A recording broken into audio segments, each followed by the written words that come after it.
Wow, guys, I got a pretty quick video for you guys. Tim Scott goes on The View. He completely destroys them. You'll see they're speechless. So I need you guys to stick along to the back end of the video to see what I got to say about it. But right now, I need you guys to like, comment, subscribe if you're new. And as always, let me know what to react to. About to get right to it. You are the first black senator elected in the South since the Reconstruction. That would be about, I think, about 114 years. Yet you say that your life disproves leftist lies. And Yes. my question to you is, I'm the exception, right? You're the exception. Maybe even Miss Whoopi Goldberg is the exception. Oh, she's definitely the but we are not the rule.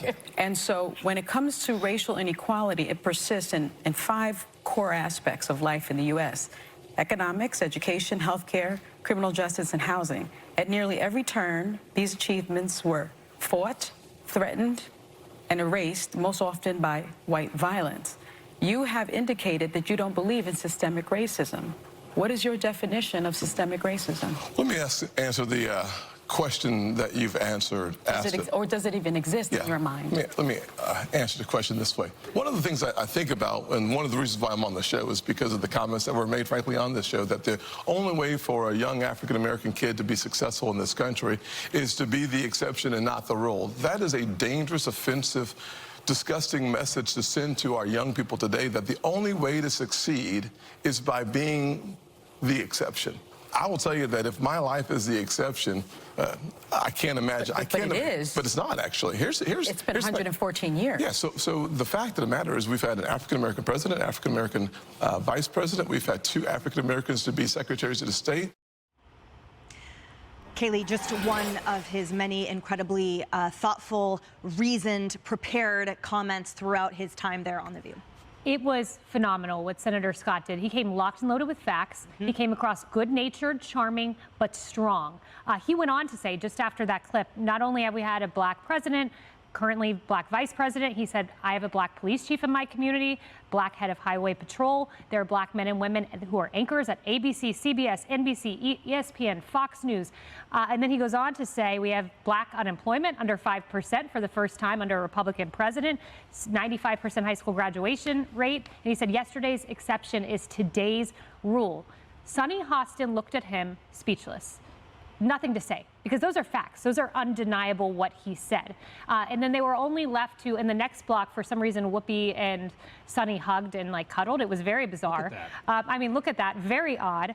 And then they shouted, one of them, systemic racism. So he did so well because he showed up with facts. He's so positive, so optimistic. But the women of The View, they continued to lie about Ron DeSantis. Anna Navarro said that he doesn't want to teach black history, which another host on that show has had to apologize before because it's an outright lie. So they may have a defamation issue on their hands there. And not only that, another host said Ron DeSantis isn't conservative. I don't know what they drink over at The View, but it's something imaginary.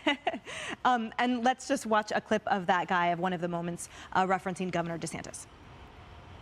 You think Disney is the radical left? Well, I'm talking about... No, but do you think Disney's radical left? Well, I think Disney and Ron have been in a combat zone for a number of months over what I thought was the right issue as it relates to our young kids and what they're being indoctrinated with. I thought he started off on the right foot on that issue. It is 100%. No, not here. I'm sorry, sir. Do not boo. This is The View. We accept, we don't have to believe everything people say. Okay, so good for Whoopi, I guess, chastising the audience. We don't boo here. She could have added all the vitriol in this show will come from the hosts. Thank you very much. That's kind of how they roll over at The View. And speaking of the hosts of that show, I did notice that there was one conspicuous absence today around that table. Joy Behar wasn't there. One of the people who was lecturing recently to Tim Scott and Clarence Thomas about systemic racism, something that she, I guess, believes that she understands as a rich white woman in New York, as opposed to those 2 men who grew up in the South as black men.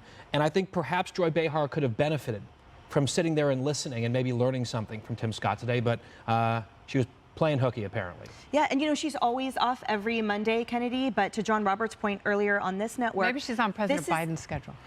This is a big deal, you know? This is a sitting senator, and he's a presidential candidate, and it's also the subject and the target of much of her ill-founded, absolutely racist, totally nonsensical, fantastical comments about him. So you would think she would make an exception and show up for work. Why would you? I mean, she would then have to be confronted with the truth, and the truth is her comments were incredibly bigoted and divisive. And, you know, that has become par for the course on The View. But it's very interesting because as Sunny Hostin was sort of outlining structural systemic racism in this country, you know, I'm listening to all those things. And it's not that I disagree with her, but what I see is the common element, especially in education, housing, and healthcare, is too much government. So if government is creating the systemic racism, then the cure for that is not more government. It is getting government out of the way so people from every community, every background, every neighborhood can have a chance to succeed. But as long as the government is so deeply entrenched, don't expect any of those things to change and don't expect positive outcomes. Molly, she hit the nail on the head because that's sort of what The View, in my opinion, is representing today and always, which is a fallback and a knee-jerk of these woke talking points or these liberal left knee-jerk talking points without the thought behind it as to the rationale or the policy. And when confronted by actual facts or statistics, including the truth that throwing money at something doesn't actually work, they simply falter and then revert right back to their talking points that will likely make the headlines of the self-apologizing and self-amplifying left-wing media. Yeah, you know, going into that situation, this is a GOP candidate running for president, an opportunity there to reach out to people that he ordinarily wouldn't have a chance to reach out to. And you mentioned he did an excellent job with a lot of facts and a lot of information.